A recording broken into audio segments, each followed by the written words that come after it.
North Korean military commanders seem to be raising the stakes. South Korea's defense minister says they appear to have put a medium-range ballistic missile into position. Authorities in Pyongyang have vowed to launch a nuclear strike against American targets. It's their latest threat in response to ongoing U.S.-South Korea military drills. Defense Minister Kim Kwa-jin spoke at a parliamentary committee meeting. It's not a long-range missile, but it has a considerable range. It could be for test firing or for drills. A recent U.S. intelligence image shows what looks like a ballistic missile being moved by train to the east coast of North Korea, the location of a launch site. Kim's description matches that of a mid-range missile known as Musdan. The North Koreans unveiled it in 2010 during a military parade.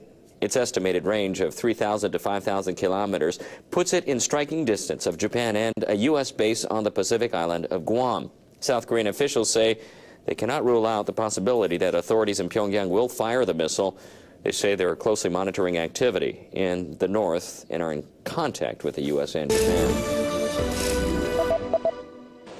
The Pentagon announced Wednesday it will send a land-based ballistic missile defense system to Guam, which sits about 2,100 miles from North Korea and is home to American citizens and military personnel. Officials say North Korea has specifically mentioned military bases in Guam as a potential target. Defense Secretary Chuck Hagel told the National Defense University Wednesday the U.S. is taking the threat seriously. Some of the actions they've taken over the last few weeks present a real and clear danger and threat to the interests, certainly, of our allies. The announcement comes less than a day after South Korean workers were locked out of a jointly run factory park just inside North Korea, effectively shutting down the last remaining symbol of detente between the countries. It works to the detriment of North Korea, first and foremost, given the number of North Koreans who are employed there and the opportunity to make money in the economy. So again, this is just a choice that further isolates the country. Pyongyang has escalated its rhetoric this week, vowing to restart its main nuclear facility and ramp up production of nuclear weapons materials.